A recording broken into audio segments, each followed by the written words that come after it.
Hello everyone, welcome to my channel SSR easy minds.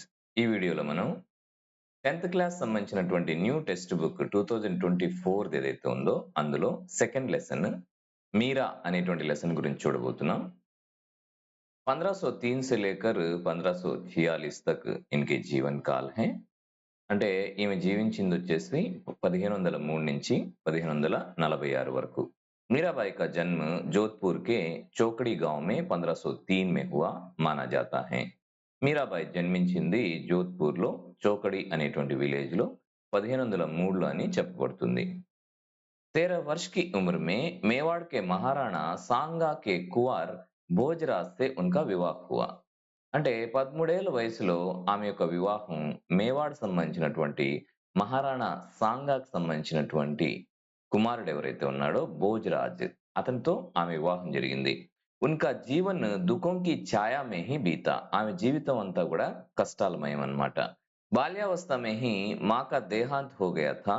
చిన్నతనంలోనే వాళ్ళ అమ్మగారు చనిపోవడం జరిగింది. వివాహ్ కే కుछ ही साल बाद पहले पति అంటే వివాహానికి కొన్ని సంవత్సరాల తర్వాత భర్త, ఫిర్ పిత, ఆ తర్వాత నాన్న और एक युद्ध के दौरान श्वशुर का भी देहांत हो गया. ఆ తర్వాత ఒక యుద్ధంలో వాళ్ళ మామగారు కూడా చనిపోవడం జరిగింది. భౌతిక జీవన్ సే నిరాశ్ మీరానే ఘర్ పరివార్ త్యాగ్ దియా. అంటే ఈ భౌతిక జీవితానికి సంబంధించినటువంటి నిరాశతో ఆమె ఘర్ ఇల్లు, పరివార్ అంటే ఆమెకు సంబంధించిన వ్యక్తులు అందరినీ కూడా త్యాగ్ దియా అంటే వదిలేసింది.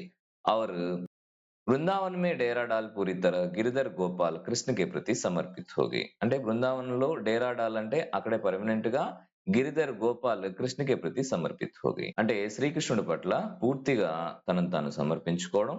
मध्यकालीन भक्ति आंदोलन की आध्यात्मिक प्रेरणा ने जिन कवियों को जन्म दिया उनमें मीराबाई का विशिष्ट स्थान है.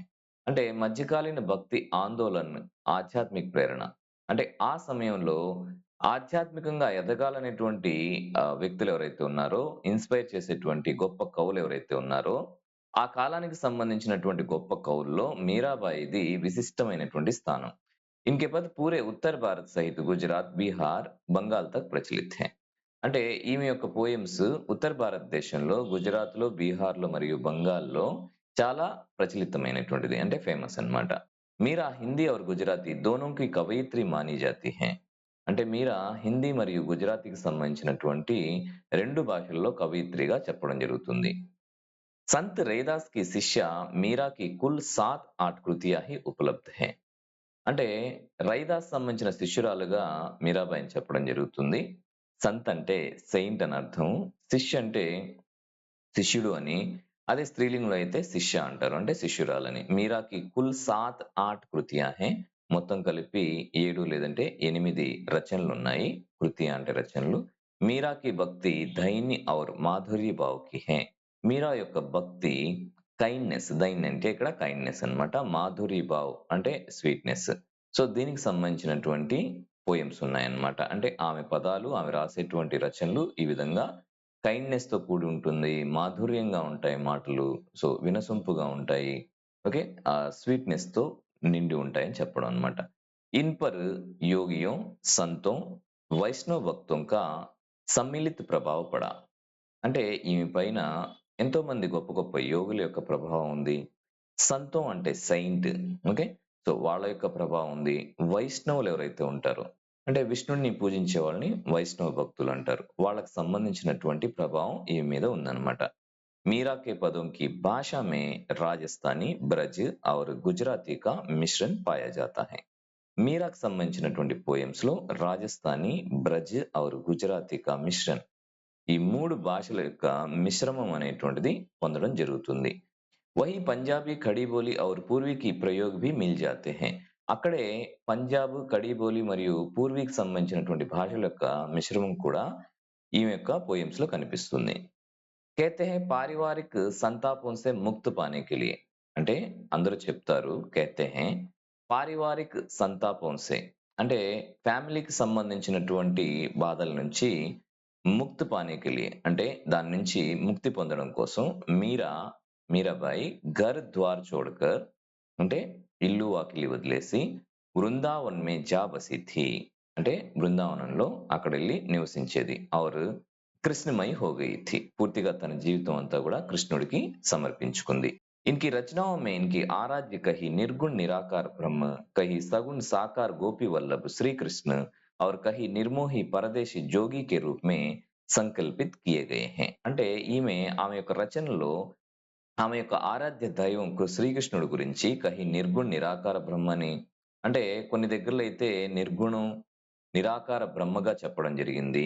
కహి సగుణ సాకార్ గోపి వల్లభ్ శ్రీకృష్ణ, కొన్ని దగ్గరలో ఆమె పోయమ్స్ లో సగుణ సాకార గోపి వల్లభ్. సగుణ్ అంటే గుణానికి సంబంధించిన, నిర్గుణ్ అంటే గుణాతీతమైనటువంటి, నిరాకార్ అంటే ఆకారం లేనటువంటి, ఆకార్ లేదంటే సాకార్ అంటే ఆకారం ఉండేటువంటి. సో ఇక్కడ నిరాకారుడు అయినటువంటి బ్రహ్మగాను ఆమె వర్ణించడం జరిగింది. సాకారమైనటువంటి శ్రీకృష్ణుడుగాను ఆమె చెప్పడం జరిగింది. और कहीं निर्मोही परदेशी जोगी के रूप में సంకల్పిత్ కియే గయే హై. కొన్ని దగ్గరలా నిర్మోహి అంటే మోహం లేనటువంటి, పరదేశి అంటే ఫారినర్ అన్నమాట, జోగి అంటే యోగి అని, సో కే రూప్ మే సంకల్పిత్ కియే గయే హై ఆ విధంగా వర్ణించడం జరిగింది. वे गिरिधर गोपाल के अनन्य और एकनिष्ठ प्रेम से अभिभूत हो उठी थी. వే గిరిధర్ గోపాల్, గిరిధర్ అంటే గిరిని ధరించినటువంటి, గోపాల్ అంటే శ్రీకృష్ణుడని, అనన్య అంటే ప్రత్యేకమైనటువంటి ఒక భక్తితో, ఆర్ ఏకనిష్ఠ ప్రేమ్సే అంటే ఏకనిష్ఠ అంటే నిష్ఠతో ఒకే దేవుణ్ణి ధ్యానించడం అన్నమాట. ప్రేమ్సే ప్రేమతో, అభిభూత్ హోటితి అంటే ముగ్ధురాలయ్యి శ్రీకృష్ణునే తన జీవితం అంతా తానేగా భావించి ఆమె భక్తితో ఆరాధించేదన్నమాట శ్రీకృష్ణుణ్ణి. प्रस्तुत पाठ में संकलित दोनों पद मीरा के इन्हीं आराध्य को संबंधित हैं.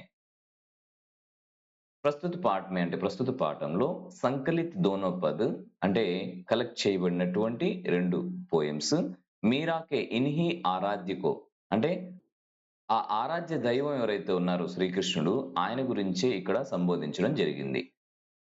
మీరా అప్నే ఆరాధ్య సే మనుహారు భీ కర్తీ హై. మీరా తన ఇష్టదైవానికి సంబంధించిన శ్రీకృష్ణుణ్ణి వినతి, మనుహారు అంటే వినతి అని, అంటే రిక్వెస్ట్ కూడా చేస్తుంది. లాడ్ బి లాడ్తీ హై అంటే ఎక్కువ ప్రేమను కూడా చూపిస్తుంది. అవసర్ ఆనే పర్ ఉలాహనా దేనే సే భీ నహీ చూప్తి అంటే కొన్ని దగ్గర శ్రీకృష్ణుడిని నిందించడం కూడా జరుగుతుంది. ఉన్కి క్షమతాओं का गुणगान స్మరణ కర్తీ హై. ఆయన గొప్పతనం గురించి, ఆయన యొక్క గుణాల గురించి కీర్తిస్తుంది, స్మరిస్తుంది. తో उन्हें उनके कर्तव्य याद दिलाने में भी देर नहीं लगाती. ఒక్కొక్కసారి శ్రీకృష్ణుడికి తన కర్తవ్యాన్ని గుర్తు చేసే విధంగా కూడా ఆమె తన పోయమ్స్ లో తన యొక్క భావాల్ని తెలియచేయడం జరిగింది. హరి ఆప్ హరో జనరీ భీర్, ద్రౌపదీరి లాజ్ రాకి ఆప్ బడాయో చీర్, భగత్ కారణ రూప్ నరహరి ధరయో ఆప్ శరీర్, బూఢతో గజరాజ్ రాఖ్యో కాటి కుంజర్ పీర్, దాసి మీరా లాల్ గిరిధర్ హరో మహారి భీర్. హరి ఆప్ హరో జనరీ భీర్ అంటే ఇక్కడ మీరాబాయి శ్రీకృష్ణుడు ఈ విధంగా ప్రార్థిస్తుంది. హరి అంటే ఓ శ్రీకృష్ణుడా, నువ్వు ఏ విధంగా అయితే జనాల యొక్క కష్టాల్ని, భీర్ అంటే కష్టాల్ని, ఓకే, జనరీ అంటే ప్రజల యొక్క కష్టాల్ని ఏ విధంగా అయితే తొలగించావో దానికి ఎగ్జాంపుల్ ఇక్కడ చెప్తున్నది అనమాట. ద్రౌపదీరి లాజ్ రాఖీ అంటే, ద్రౌపదీరి లాజ్ రాఖీ అంటే ద్రౌపది వస్త్రాపహరణం అనేటువంటిది మనం మహాభారతంలో వినుంటాం. ఓకే, ద్రౌపదికి శ్రీకృష్ణుడు ఏ విధంగా అయితే చీరనందించి ఆ నిండు సభలో ఏ విధంగా అయితే ద్రౌపది యొక్క మానాన్ని రక్షించాడో, ఆపంటే తమరు ఏ విధంగా అయితే మీరు చీరనిచ్చి ఆ ద్రౌపది యొక్క మానాన్ని కాపాడారో, అదే విధంగా భగత్ కారణ్ రూప్ నరహరి ధరయో ఆప్ శరీర్ అంటే భక్తుడనేటువంటి ప్రహ్లాదుడి కోసం ఏ విధంగా అయితే నువ్వు ఈ భూమి మీద జన్మించి ఆ భక్తుడిని కాపాడడం కోసం నరసింహ అవతారం ఎత్తావో అదే విధంగా అని అర్థం ఇక్కడ. భగత్ కారణ్ భక్తుడి కోసం, రూపు నరహరి అంటే రూపాన్ని ధరించినటువంటి, ఏ రూపము, నరహరి నరసింహ అవతారం అన్నమాట. ధరయో అంటే ధరించినటువంటి, ఆప్ అంటే తమరు, శరీర్ అంటే శరీరాన్ని ధరించారు. ఎవరి కోసం? భక్తుడైనటువంటి ప్రహ్లాదుడి కోసం. బూఢతో గజరాజ్ రాకియో, గజరాజ్ అంటే ఇక్కడ ఇంద్రుడి వాహనం అన్నమాట. గజరాజ్ అంటే ఏనుగుల యొక్క రాజు, అంటే ఇక్కడ ఇంద్రుడి వాహనం గజరాజ్ అన్నమాట. కాటి కుంజర్ పీర్, కుంజర్ అంటే ఇక్కడ ఎలిఫెంట్, కాట్నా అంటే మార్నా అంటే చంపేసేటప్పుడు. ఓకే. సో, దేని నుంచి కాపాడాడు? ముసలి నుంచి ఏ విధంగా అయితే శ్రీకృష్ణుడు ఇంద్రుడి వాహనమైనటువంటి ఐరావతాన్ని ఏ విధంగా అయితే కాపాడాడో, అదే విధంగా మీరా లాల్ గిరిధర్ అంటే మీరా యొక్క భగవంతుడా, శ్రీకృష్ణుడా అని హరో మారి భీర్ హరణ అంటే తొలగించడం, మారి అంటే మేరా అని, నా యొక్క అని, భీర్ అంటే నా యొక్క కష్టాలను కూడా నీ దాసురాలైనటువంటి నా యొక్క కష్టాల్ని కూడా అదే విధంగా ఓ శ్రీకృష్ణుడా నా బాధల్ని, కష్టాలను కూడా అదే విధంగా తొలగించు స్వామి అని సో ఆమె ప్రార్థించేటువంటి పోయం అన్నమాట.